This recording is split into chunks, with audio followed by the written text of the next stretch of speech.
영상 시작 전 좋아요, 구독 눌러주세요. 안개가 자욱한 이른 아침 잘 가꾸어진 마을의 텃밭에 핏빛처럼 선명한 붉은 흙이 기이한 형태로 솟아올랐습니다. 그 붉은 흙에서는 묘한 비린내가 옅게 풍겨왔어요. 마을 사람들은 저마다 흉한 징조라 수군거렸지만 누구도 그 의미를 정확히 알지 못했습니다. 평화롭던 마을에 들이운 검은 그림자의 시작이었습니다. 어느 깊은 산골, 그 평화로운 산골 마을은 언제나 풍요로웠다고 합니다. 맑은 시냇물이 흐르고 밭농사는 풍작을 이루었죠. 그런데 언제부터인가 마을에 이상한 징후가 나타나기 시작했어요. 멀쩡하던 밭의 흙이 핏빛처럼 붉게 변색되고 밤마다 마을 사람들은 검은 비늘이 뒤덮인 거대한 존재가 땅속에서 꿈틀거리는 악몽에 시달렸습니다. 게다가 집에서 기르던 가축들은 이유 없이 병들어 죽어갔고요. 주민들은 그저 불운이 겹치는 것이라고 여겼지만 젊은 풍수직원 이영준 씨는 뭔가 심상치 않음을 직감했습니다. 마을의 기운이 흔들리고 있다고 생각했어요. 영준 도련님, 정말 땅에 무슨 일이 일어난 걸까요? 마을 이장의 손녀인 박선아 씨가 불안한 표정으로 물었어요. 호기심 많고 진취적인 성격의 선아 씨는 영준 씨의 조사를 돕겠다고 나섰죠. 영준 씨는 고개를 끄덕이며 말했습니다. 네, 선아 씨. 평화롭던 마을에 이런 흉조가 겹치는 건 예사로운 일이 아닙니다. 분명 땅의 기운이 흐트러진 탓이겠지요. 영준 씨는 마을 뒤편에 자리한 작은 언덕을 유심히 살폈습니다. 그 언덕은 마을의 오랜 기록 속에서 용맥의 끝자락, 즉 혈일 가능성이 높다고 전해지는 곳이었어요. 그는 낡은 고문원을 뒤져보니 그 언덕의 일부를 절대 훼손해서는 안 된다는 금기를 발견했습니다. 사람들은 그 언덕이 마을의 심장과 같아서 함부로 건드리면 땅의 생기가 흩어진다고 굳게 믿고 있었죠. 이곳은 마을의 심장과 같다고 했으니 누구도 함부로 건드릴 수 없었을 텐데 말입니다. 영준 씨는 혼잣말처럼 중얼거렸어요. 선아 씨는 그의 말에 귀를 기울였습니다. 영준 씨와 선아 씨는 함께 언덕 주변을 탐사했습니다. 언덕은 겉보기에는 평화로웠지만 자세히 보니 무언가 이상한 점들이 발견되기 시작했어요. 언덕의 일부가 최근 인위적으로 파헤쳐진 듯한 흔적이 선명했습니다. 그리고 그 흙더미 사이에서 검은 비늘 조각 같은 것이 흩어져 있는 것을 발견했지요. 영준 씨는 무언가 용맥의 흐름을 인위적으로 막고 있거나 혈의 생기를 억누르는 이물질이 있을 가능성을 제기했습니다. 이것 보십시오, 선아 씨. 마치 비늘 같습니다. 이런 것이 땅의 생기를 가로막고 있는지도 모릅니다. 선아 씨는 비늘 조각을 집어들며 미간을 찌푸렸습니다. 이게 대체 무엇일까요? 영준 도련님. 그들의 조사를 지켜보던 마을 이장 김판수 씨는 코웃음을 쳤습니다. 젊은 것들이 미신이나 믿고 있다니. 이 노인이 산전수전 다 겪었는데 그저 재수가 없을 뿐이지. 괜히 땅을 파헤쳐서 마을 사람들을 불안하게 하지 말게. 이장님은 전통과 권위를 중시하며 보수적인 인물이었기에 영준 씨의 풍수적인 해석을 쉽게 받아들이려 하지 않았습니다. 오히려 그들의 조사를 방해하기까지 했죠. 하지만 선아 씨는 할아버지 몰래 영준 씨를 계속 도왔습니다. 매일 밤 꿈에서 나타나는 검은 비늘의 악몽은 선아 씨의 마음을 더욱 초조하게 만들었습니다. 마을의 불운은 점점 더 심각해졌습니다. 기르던 가축들이 이유 없이 죽어나갔고 밭작물은 말라비틀어져 수확은커녕 씨앗도 건지기 어려울 지경이었어요. 마을 주변 개울의 물고기 떼는 흔적도 없이 사라졌고 산짐승들이 마을로 내려와 밤마다 소란을 피워 사람들을 잠 못 들게 했습니다. 주민들은 불안에 떨며 서로를 의심하기 시작했고 마을 공동체는 분열의 위기에 처했습니다. 이 모든 불운이 언덕의 금기를 어긴 대가라는 소문이 빠르게 퍼져나갔습니다. 이장이 괜히 저 젊은 직원을 막는 게 아닐세. 그러게 말일세. 우리 마을에 이런 일이 없었는데. 마을 사람들의 수군거림은 점차 커져갔습니다.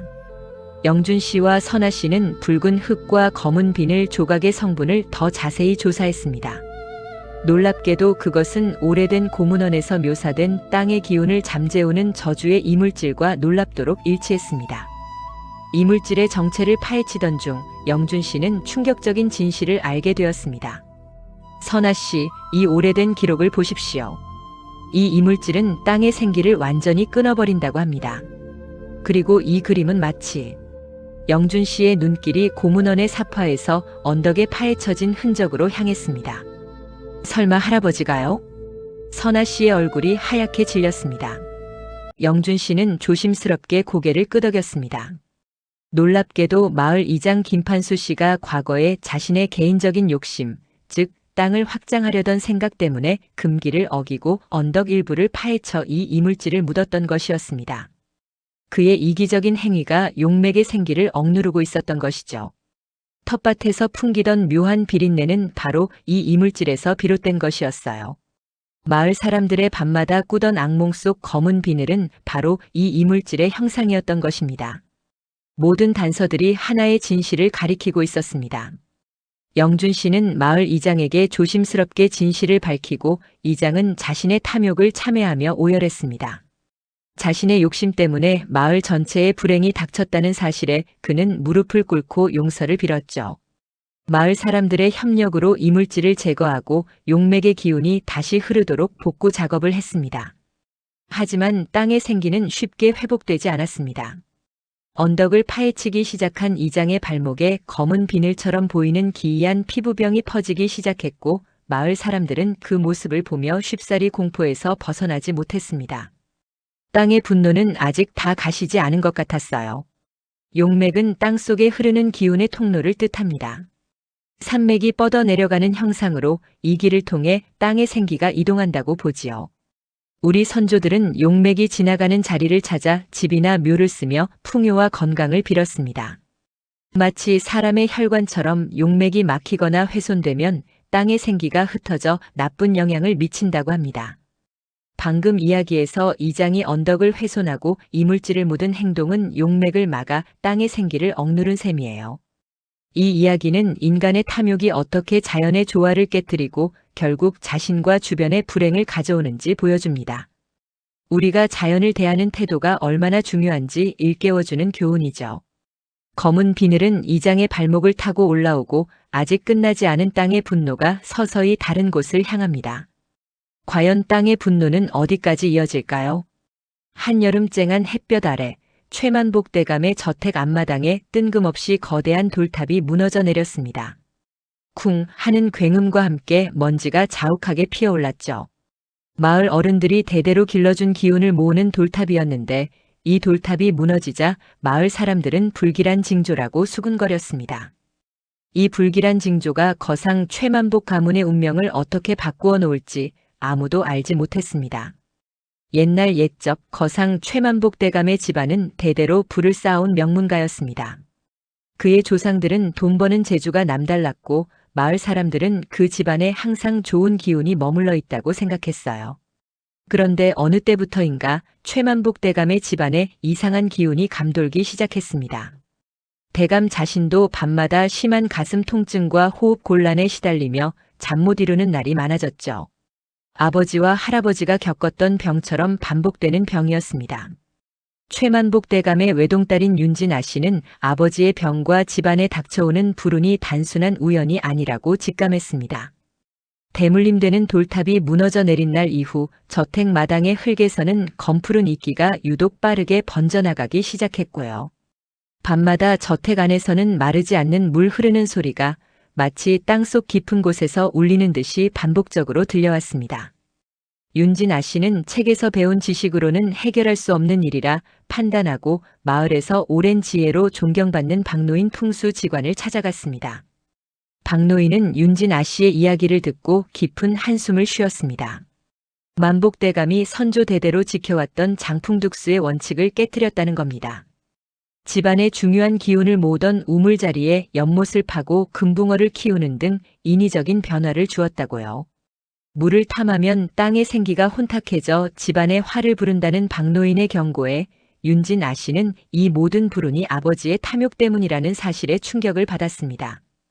윤진아 씨는 아버지께 박노인의 경고를 전했지만 최만복 대감은 코웃음을 쳤습니다.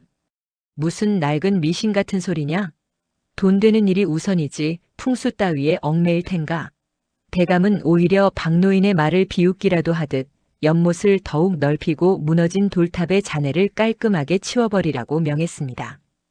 윤진 아씨는 아버지의 강압적인 태도에 절망했지만 박노인의 가르침을 따랐습니다.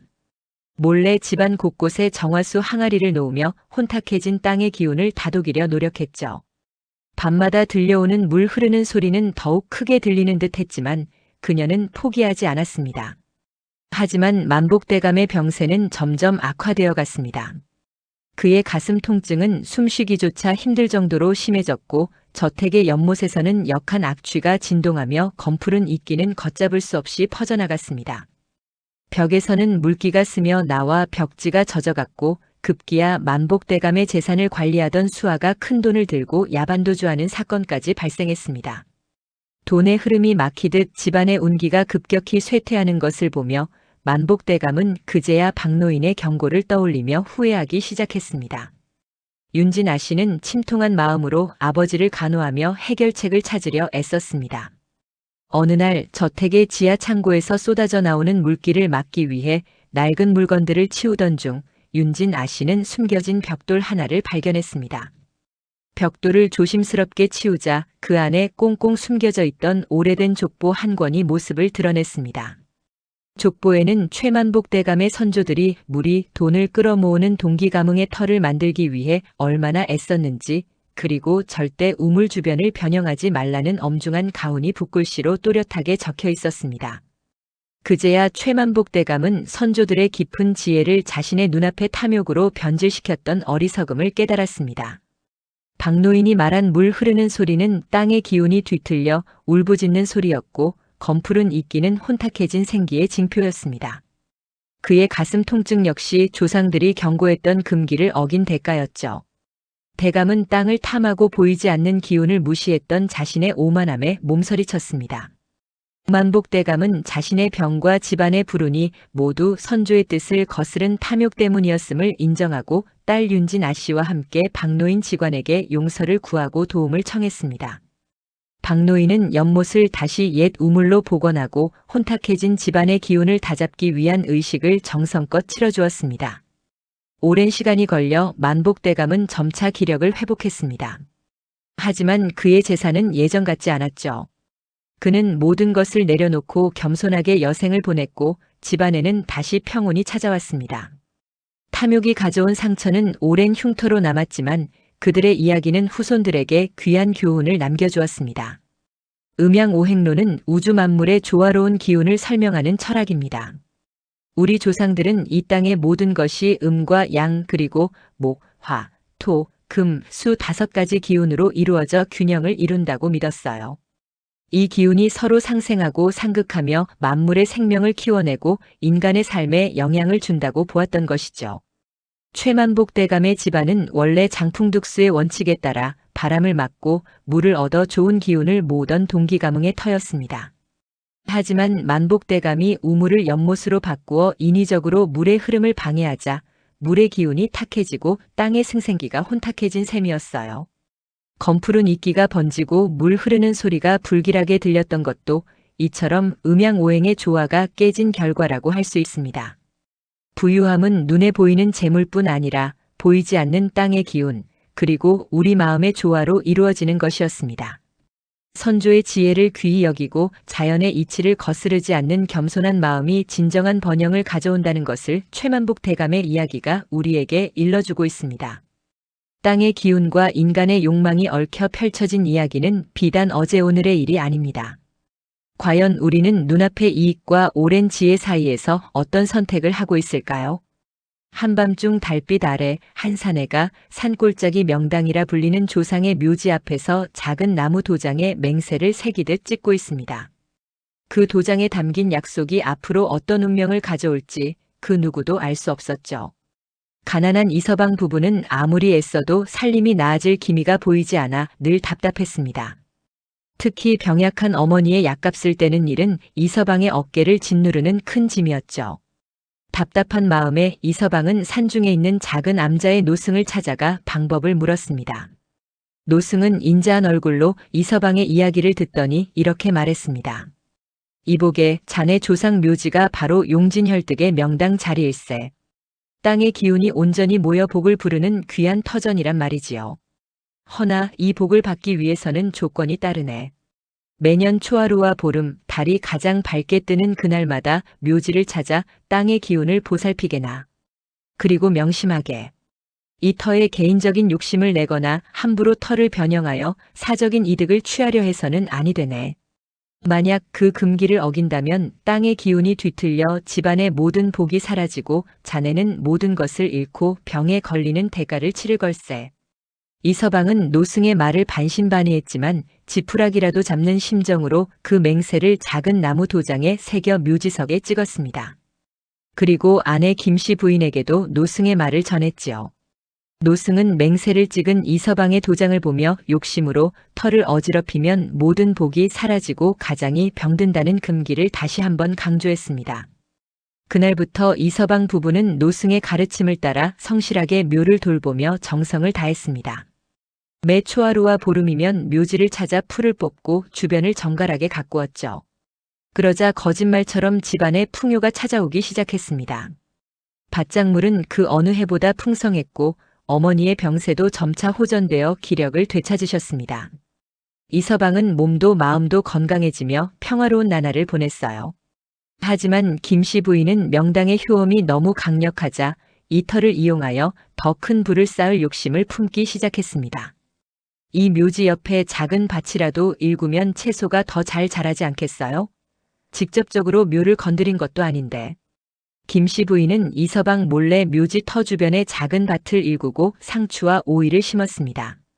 그녀는 노승의 금기를 직접적으로 어기지는 않았으니 괜찮을 거라 스스로를 위로했죠. 묘지석에 닿았던 도장은 조금씩 비틀어지고 푸른 달빛이 희미해지는 것을 보면서도 김씨 부인은 자신의 작은 욕심을 합리화하며 계속 밭을 가꾸었습니다. 이서방은 아내가 묘지 주변에 밭을 일구는 것을 보고 불안해했지만 아내의 성화에 마지못해 침묵할 수밖에 없었습니다. 아내가 묘지 주변에 밭을 일군 후 이서방은 갑자기 몸에 알 수 없는 병이 들기 시작했습니다. 멀쩡했던 몸이 이유 없이 허약해지고 밭작물은 시들어가며 열매를 맺지 못했죠. 어머니의 병세마저 다시 악화되는 듯 보였습니다. 집안의 복은 사라지고 부부는 다시 가난과 불행에 시달리게 되었습니다. 밤마다 이서방은 묘지 주변을 독사들이 기어다니며 묘지석에 몸을 비비는 끔찍한 악몽에 시달렸고 김씨 부인은 두려움에 사로잡혀 잠 못 이루는 날들이 늘어갔습니다. 차갑던 묘지석도 최근 들어 미지근한 온기가 느껴져 더욱 불길한 징조처럼 다가왔습니다. 이서방이 급기야 쓰러져 죽음의 문턱에 이르자 김씨 부인은 뒤늦게 후회하며 노승을 찾아갔습니다. 자초지종을 들은 노승은 김씨 부인과 함께 다시 묘지석을 찾았습니다. 노승은 맹세가 새겨진 도장이 갈라져 있다는 것을 보여주며 말했습니다. 땅의 기운은 음양오행의 조화를 통해 흐르지만 인간의 작은 욕심이 그 조화를 깨뜨리고 생기를 흩뜨릴 수 있는 법이지요. 맹세가 찍힌 도장이 갈라지듯 너희의 약속도 깨졌으니 이제 터의 기운을 되돌리려면 그에 상응하는 대가를 치러야 할 것이네. 김씨 부인은 무릎을 꿇고 눈물로 용서를 빌었습니다. 노승은 그녀에게 욕심으로 일군 밭을 불태워 땅의 기운을 정화하고 남은 재산 절반을 어려운 이웃에게 나누어 줌으로써 공개적으로 자신의 탐욕을 참여하라는 대가를 제시했습니다. 김씨 부인은 노승의 말대로 자신의 밭을 불태우고 남은 재산 절반을 어려운 이웃에게 나누어 주었습니다. 그녀는 자신의 어리석음을 마을 사람들에게 고백하며 용서를 구했죠. 그러자 거짓말처럼 이서방의 건강은 서서히 회복되기 시작했습니다. 집안에는 다시 겸손과 평화가 찾아왔습니다. 부부는 다시 성실하게 살아가며 명당의 복은 더 이상 사적인 이득을 위한 것이 아닌 공동체를 위한 지혜로 승화된다는 교훈을 얻었습니다. 땅의 기운도 점차 예전처럼 회복되어 그 푸른 달빛 아래 마을 사람들의 마음까지 환하게 비춰주었다고 합니다. 이야기 속 이서방 부부에게는 용진혈득이라는 명당이 있었습니다. 용진혈득이란 땅의 정기가 응집되어 흐르는 용맥의 끝자락, 즉 혈자리에 선조의 묘를 쓰거나 집터를 잡으면 그 기운이 후손에게 미처복을 가져다 준다는 풍수 개념을 말해요. 땅의 기운이 인간의 삶에 큰 영향을 준다는 믿음에서 비롯된 것입니다.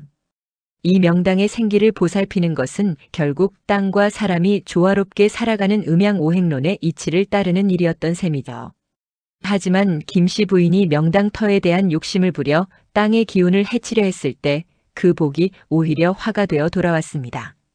이는 땅의 생기를 거스르는 행위는 결국 인간에게 좋지 않은 영향을 미친다는 것을 보여주는 사례라고 할 수 있겠습니다. 욕심은 눈앞의 작은 이익에만 사로잡히게 하여 오래도록 지켜온 소중한 가치와 약속을 잊게 만들곤 합니다. 하지만 결국 그 대가는 고스란히 자신에게 돌아온다는 것을 잊지 말아야겠습니다. 우리의 삶은 늘 크고 작은 선택의 연속이죠. 다음 이야기에서는 두 이웃의 엇갈린 운명을 통해 또 어떤 땅의 지혜를 만나게 될까요? 한 장날 번잡한 마을 한복판에서 박대감과 김서방이 서로의 집과 땅을 걸고 이상한 내기를 합니다. 어느 고을에 박대감과 김서방이라는 두 이웃이 살았다고 합니다. 박대감은 부유한 재산가였고 김서방은 늘 가난에 허덕이는 농부였죠. 박대감은 자신의 부가 좋은 터 덕분이라며 늘 자랑스러워했어요. 하지만 김서방은 아무리 노력해도 가난을 면치 못했습니다. 그러던 어느 장날 박대감은 김서방에게 기묘한 내기를 제안했습니다. 그들의 운명을 뒤바꿀 수 있을지도 모르는 위험한 내기였죠. 해가 바뀌고 겨울이 물러가자 봄 기운이 완연한 어느 장날이었습니다. 북적이는 저작거리 한가운데서 박대감은 자신의 화려한 비단옷 소매를 펄럭이며 가난한 김서방을 불러 세웠습니다. 여보게 김서방, 자네 혹시 자네의 운명을 바꿔볼 생각은 없는가? 박대감의 말에 김서방은 고개를 갸웃했습니다. 언제나 오만하고 허세가 가득한 박대감의 말을 고디 들을 수는 없었지만 지긋지긋한 가난에서 벗어날 신락 같은 희망이라도 잡고 싶었죠. 제가 감히 대감님의 말씀을 어찌 헤아릴 수 있겠습니까? 김서방이 겸손히 물었습니다. 박대감은 너털 웃음을 터뜨렸습니다. 하하, 별것 아니네. 내가 자네의 집으로 가고 자네가 내 집으로 와서 한 해를 살아보는 것이지. 내가 자네 집에서 살면 가난해질 것이고 자네가 내 집에서 살면 부자가 될 것이네. 어떠한가? 내 터의 기운이 얼마나 대단한지 자네의 팔자가 그리 쉽게 바뀔 수 없다는 것을 보여주려는 것이지. 김서방은 눈을 휘둥그레 떴습니다. 박대감의 말은 자신을 조롱하는 듯 들렸지만 동시에 일생일대의 기회가 될지도 모른다는 생각에 심장이 뛰었죠. 그는 망설임 끝에 이 기묘한 내기를 받아들이기로 했습니다. 이 소식을 들은 마을 어른은 크게 근심하며 박대감과 김서방을 불렀습니다. 이복의 박대감 김서방, 땅의 기운은 음양오행의 조화로 이루어져 있네. 욕심으로 그 흐름을 거스르거나 억지로 바꾸려 하면 반드시 큰 화를 입는다고 전해져 오네. 부디 경솔한 행동은 하지 말게나. 마을 어른은 박대감의 저택이 본래 장풍득수의 명당이라 불리는 곳이었지만 박대감이 더 큰 부를 얻겠다며 저택 주변의 작은 언덕을 깎아 터를 넓혔다는 것을 알고 있었습니다. 바람을 막고 기운을 모으는 장풍의 이치를 이해하지 못하고 오히려 자연의 흐름을 거슬렀던 것이죠. 반면 김서방의 오두막은 물길을 가려 생기를 흐트리는 자리에 있었다고 합니다. 물을 얻어 생기를 촉진하는 득수의 이치를 거스른 셈이었죠. 하지만 마을 어른은 이들에게 단순히 터에 좋고 나쁨만을 이야기하지 않았습니다. 땅의 기운은 고정된 것이 아니며 인간의 마음가짐에 따라 달라질 수 있다는 깊은 지혜를 전하려 했던 것이었습니다. 두 사람은 마을 어른의 경고를 귀담아 듣지 않은 채 다음 장날에 맞춰 거처를 옮겼습니다. 처음 몇 달 동안은 박대감의 말대로 흘러가는 듯 했습니다. 박대감의 저택으로 간 김서방에게는 예상치 못한 행운이 연달아 찾아왔습니다. 흉작이 들었던 지난 해와 달리 저택의 너른 밭에서는 풍성한 수확을 얻었고요. 심지어 저택에 딸린 비단 가게의 매출도 껑충 뛰어올랐다고 합니다. 반면 김서방의 오두막으로 간 박대감에게는 불운이 겹쳤습니다. 밭작물은 말라 비틀어지고 기르던 가축들도 이유 없이 병들어 죽어나갔습니다. 그의 교만한 마음은 불안감으로 바뀌었죠. 역시 내 터가 아니면 소용이 없지. 박대감은 씩씩거렸고 김서방은 희망에 부풀었습니다. 매번 장날이 찾아올 때마다 마을 사람들은 두 사람의 상황을 수군거렸습니다. 박대감은 초췌해지고 김서방은 얼굴에 웃음꽃이 피어났으니까요. 하지만 세월의 흐름은 늘 예상치 못한 반전을 가져오는 법이죠. 한 해가 거의 다 지나갈 무렵 상황은 급변하기 시작했습니다. 김서방이 거처한 박대감의 저택은 점차 생기를 잃어갔습니다. 마당에 늘 푸르던 소나무는 나뭇잎이 하나둘 시들기 시작했고 저택 안팎으로 돌던 잔잔한 미풍은 사라지고 왠지 모를 답답한 기운이 감돌았죠. 밤마다 김서방은 저택 마당의 메마른 땅에서 갈라진 소리가 나는 듯한 꿈에 시달렸습니다. 게다가 박대감의 복잡한 재산 관리에 김서방은 점점 골머리를 앓게 되었습니다. 불어나는 재산은 오히려 그에게 근심거리만 안겨주었습니다. 반면 박대감이 거처한 김서방의 오두막은 놀랍게도 활기를 되찾았습니다. 낡고 허름했지만 거센 회오리 바람에도 굳건히 서 있었고요. 오두막 뒤편에 시들어가던 나무들은 다시 파릇한 싹을 틔우기 시작했습니다. 무엇보다 박대감은 매일 밤 잠결에 오두막 주변을 감도는 맑은 물소리를 듣기 시작했습니다. 그리고 놀랍게도 그곳에서 박대감은 생전 처음 느껴보는 마음의 평온을 얻었습니다. 욕심에서 벗어나 소박한 삶을 살면서 그는 물질적인 부유함으로는 채울 수 없었던 진정한 만족감을 느꼈던 것이죠. 마침내 한 해가 끝나고 두 사람은 다시 마을 어른을 찾아갔습니다. 두 사람의 얼굴은 이제 완전히 뒤바뀌어 있었습니다. 박대감은 한결 겸손하고 평온해졌고 김서방은 어딘가 초췌하고 걱정스러운 기색이 역력했습니다. 마을 어른은 이들을 보며 조용히 입을 열었습니다. 내가 일찍이 말했거늘 땅의 기운은 고정된 것이 아니라 동적인 균형을 이루는 것이네. 그리고 인간의 마음과 행동에 따라 음과 양의 흐름이 변화한다고 했네. 그제야 박대감은 자신의 오만했던 행동을 후회했습니다. 그는 과거에 자신의 저택 주변 언덕을 깎아 장풍의 기운을 인위적으로 넓히려 했습니다. 하지만 그것은 오히려 땅의 기운을 흩뜨려 저택의 생기를 약하게 만들었던 것이었죠. 그의 탐욕이 자연의 조화를 깨뜨렸던 것입니다. 반면 김서방의 오두막은 비록 득수가 부족한 터였지만 김서방의 순박하고 성실한 마음이 거센 바람 속에서도 땅의 기운을 굳건히 지켜냈던 것이라고 마을 어른은 설명했습니다. 땅의 기운은 단순히 터에 좋고 나쁨만을 따르는 것이 아니라 그 터에 사는 사람의 마음가짐과 조화의 노력이 더해질 때 진정한 복을 가져오는 법이라네.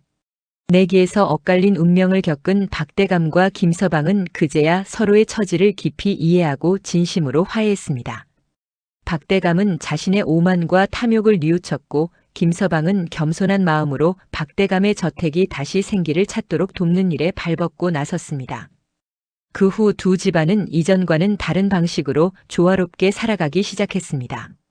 박대감은 자신의 재산을 이웃과 나누며 베푸는 삶을 살았고 김서방은 여전히 성실하게 농사를 지으며 작은 것에 감사할 줄 아는 마음을 잃지 않았습니다.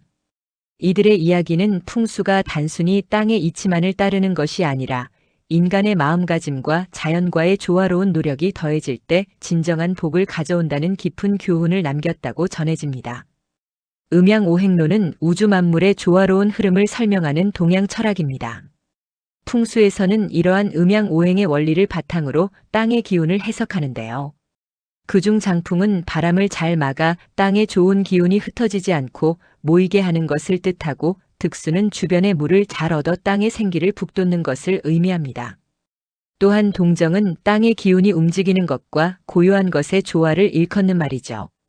오늘 이야기 속 박대감은 자신의 터가 장풍득수의 명당이라 여겼지만 욕심으로 언덕을 깎아 장풍의 이치를 거스르면서 오히려 좋은 기운을 흩뜨렸습니다.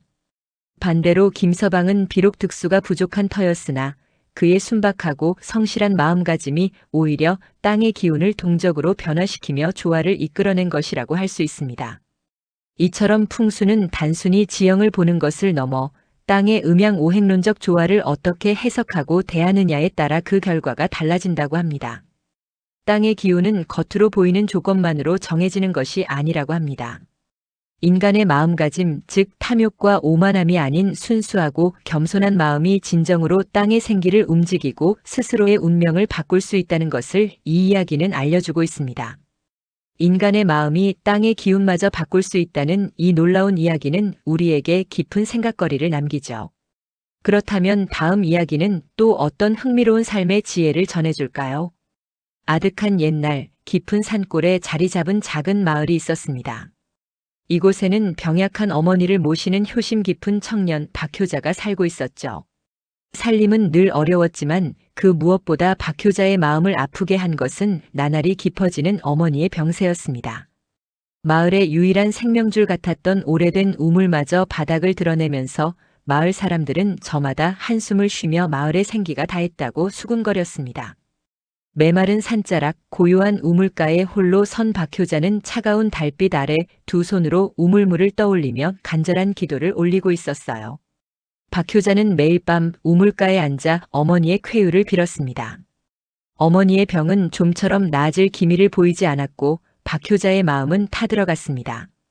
특히 매월 보름달이 뜨는 밤이면 우물물 위로 유독 강렬하고 푸른 달빛이 쏟아져 내렸지만 정작 우물 속은 여전히 메마른 바닥을 드러내고 있었죠.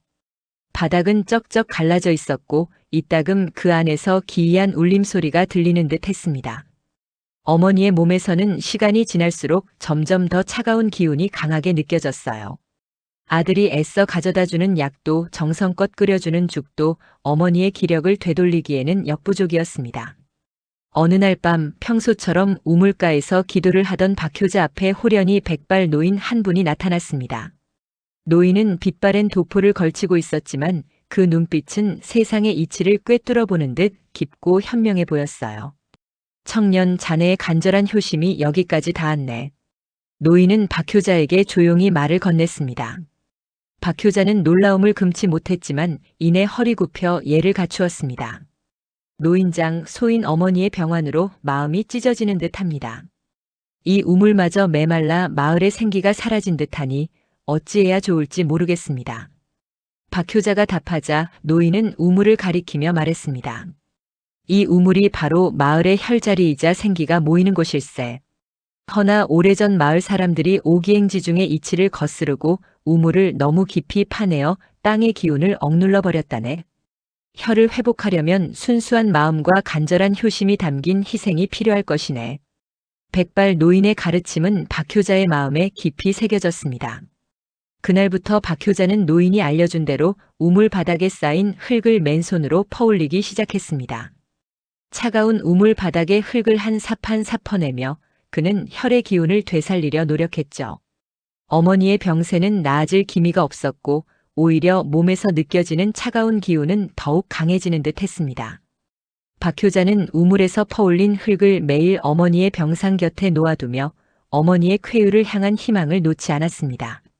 저 효자가 미쳐버린 것이 아닌가. 메마른 우물 바닥에 흙을 퍼올린다고 병이 낫고 물이 솟아날 리가 있겠는가. 마을 사람들은 박효자의 무모한 행동을 비웃었습니다. 그들은 박효자의 노력이 헛되다고 손가락질하며 수군거렸죠. 하지만 박효자는 굴하지 않았습니다. 그는 밤낮으로 흙을 퍼올렸고 매일 밤 보름달이 우물 위로 쏟아지는 그 푸른 달빛 아래서도 땀방울을 흘리며 정성을 다했습니다. 그의 이마에서 흘러내린 땀방울은 우물 바닥의 마른 흙과 섞여 마치 하나의 작은 생명처럼 빛나는 듯 했습니다. 박효자가 흙을 퍼올리는 동안 어머니의 병세는 잠시 호전되는 듯 보이더니 이내 다시 악화되었습니다. 우물은 여전히 메말라 있었고 박효자는 육체적으로나 정신적으로나 심하게 지쳐갔습니다. 마을 사람들의 비난과 손가락질은 더욱 거세졌고 어머니는 아들의 고생에 미안함과 슬픔으로 눈물을 흘렸습니다. 박효자는 깊은 절망감에 사로잡혔지만 어머니를 향한 효심만은 굳건히 지켜냈습니다. 어머니만 살릴 수 있다면 이 몸이 부서진다 한들 무엇이 아깝겠는가. 그의 마음은 단단했습니다. 어느 날 밤 극도로 지쳐 쓰러진 박효자의 꿈속에 백발 노인이 다시 나타났습니다. 노인은 온화한 미소를 지으며 박효자에게 말했습니다. 청년 자네의 땀과 효심이 기적을 만들었네. 노인은 박효자가 퍼올린 흙과 땀방울이 우물 바닥에 갈라진 틈을 메워 혈의 기운이 다시 모이기 시작했다고 설명했습니다. 내 효심이 땅의 생기를 일깨웠으니 이것이 바로 음양오행론의 조화로다. 꿈에서 깨어난 박효자는 숨을 헐떡이며 우물가로 달려갔습니다. 놀랍게도 그 메말랐던 우물 바닥에서 작은 샘물이 뽀글뽀글 솟아오르고 있었습니다. 샘물은 박효자의 땀과 어머니의 눈물, 그리고 땅의 생기가 만나 만들어진 달의 기운을 담은 생명수처럼 맑고 영롱했습니다. 우물 바닥을 메웠던 흙과 섞여 새로운 생명을 잉태한 듯 그 모습은 그야말로 기적이었습니다.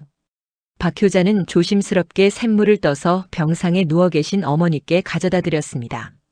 어머니는 샘물을 한 모금 마시자마자 온몸에 생기가 돌며 점차 기력을 회복하기 시작했습니다.